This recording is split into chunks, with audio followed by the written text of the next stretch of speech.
Hello, नमस्ते। कैसे हैं आप सब? आज की हमारी कहानी है मोटी बीवी। शुरू करने से पहले please do subscribe my channel. चलिए दोस्तों, कहानी शुरू करते हैं। मोहित, आप आज ऑफिस से थोड़ा सा जल्दी आ जाना। वो क्या है, मुझे मार्केट जाना है, घर का थोड़ा सामान लेना है, प्रीति ने अपने पति से कहा। तब मोहित बोला, नहीं नहीं, मैं जल्दी नहीं आ सकता, तुम दिन में चली जाना ना। तब प्रीति बोली, अरे पर दिन में तो ऑटो से जाना पड़ेगा, फिर आने में भी लेट होगा। आपके साथ बाइक पर फटाफट जाकर आ जाऊंगी, प्रीति बोली। तब मोहित बोला, फिर एक काम करो, मुझे बता दो क्या लाना है, मैं आते समय लेते आऊंगा। तब प्रीति बोली, रहने दीजिए, मैं ही ले आऊंगी। प्रीति का जवाब सुनकर फिर मोहित ऑफिस के लिए निकल गया।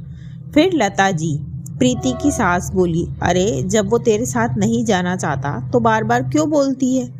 प्रीति और मोहित की शादी को 10 साल हो चुके हैं।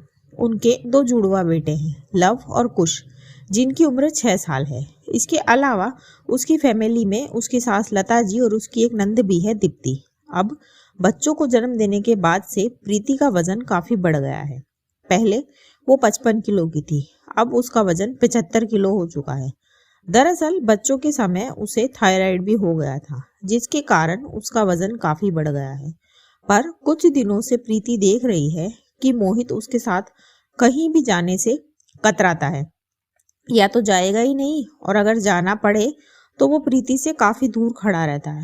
हालांकि उसके बड़े वजन के लिए उसे उसकी सास नंद सबने सुनाया है, पर मोहित का ये बिहेवियर उसे इन सबसे ज्यादा परेशान कर रहा है। खैर, फिर कुछ 2-4 दिनों के बाद सुबह जब सब नाश्ता कर रहे थे, तब लता जी मोहित से बोली, मोहित, शारदा जी, मोहित की बुआ जी, ये पोते का कल पहला जन्मदिन है, तो हम सबको चलना है। तब मोहित बोला, आप लोग चले जाना, मुझे नहीं जाना।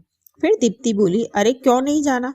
फिर मोहित बोला, अरे मुझे नहीं जाना तेरी भाभी के साथ कहीं भी, मुझे शर्म आती है। प्रीति तब रसोई में थी, पर उसने ये बात सुनी और सुनकर बाहर आई। फिर बोली, क्या कहा आपने। तब मोहित जल्लाते हुए बोला, हाँ तो क्या गलत कहा मैंने, खुद को आईने में देखा है तुमने, 35 की और 40 की लगती हो, साथ चलती हो तो ऐसे लगता है मेरी माँ हो, इतनी मोटी हो गई हो, तो मुझे शर्म नहीं आएगी तो और क्या आएगा। बोलकर मोहित बेरुखी से चला गया, और पीछे उसने अपनी सास और नंद को हंसते हुए देखा। फिर वो अपने कमरे में जाकर रोने लगी।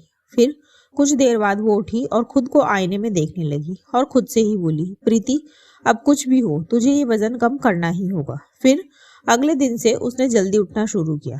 वो रोज से 1 घंटा पहले उठी और छत पर ही जाकर वॉक करना शुरू किया। पहले दिन वो 20 मिनट ही कर पाई, फिर उसने धीरे धीरे अपनी स्पीड और टाइम दोनों बढ़ाए।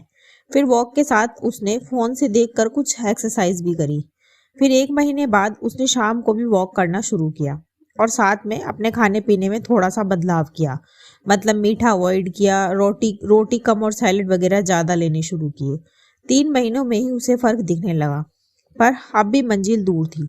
फिर कुछ 6 महीनों में प्रीति का वजन 57 किलो पर पहुंच गया था। प्रीति ने जब अपना वजन किया तो वो बहुत ज्यादा खुश हुई, पर इन 6 महीनों में उसने मोहित से बात करना बिल्कुल कम कर दिया था। वो उससे जितनी जरूरत हो उतनी ही बात करती थी। पर आज जब मोहित ऑफिस से आया और कपड़े वगैरह बदल कर अपने रूम में आया, तब प्रीति ने अपनी एक पुरानी जीन्स और टॉप निकाल कर पहना और उसके सामने आई। उसे देखते ही मोहित बस देखता ही रह गया। फिर प्रीति बोली, क्यों मोहित, अब तो शर्म नहीं आएगी ना तुम्हें मुझे अपने साथ लेकर जाने में। तब मोहित बोला, हाँ मेरा मतलब नहीं वो मैं। फिर प्रीति बोली, अब शर्म नहीं आएगी, पर पता है मोहित, इससे एक बात साबित हो गई कि तुम मुझसे प्यार नहीं करते, क्योंकि तुम्हारे लिए मैं कैसी दिखती हूँ ये मायने रखता है। पर मैंने तुमसे बहुत प्यार किया है, मेरे लिए तुम कैसे भी दिखो, पर प्यार कभी कम नहीं होगा। फिर मोहित बोला, मेरा ये मतलब नहीं था, मैं तुम्हें हर्ट नहीं करना चाहता था।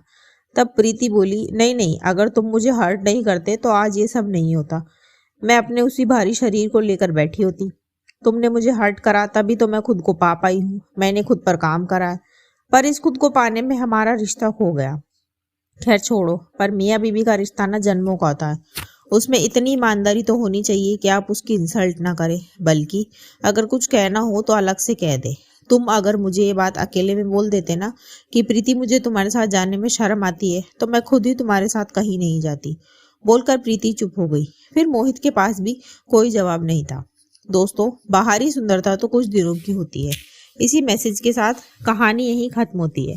कहानी आपको कैसी लगी मुझे कमेंट बॉक्स में ज़रूर बताएं। ऐसी ही और कहानियाँ सुनने के लिए मेरे चैनल KNYK हिंदी कहानियाँ को सब्सक्राइब ज़रूर करें। थैंक यू सो मच दोस्तों। Thanks for watching. Do like, share and subscribe my channel. Thank you so much.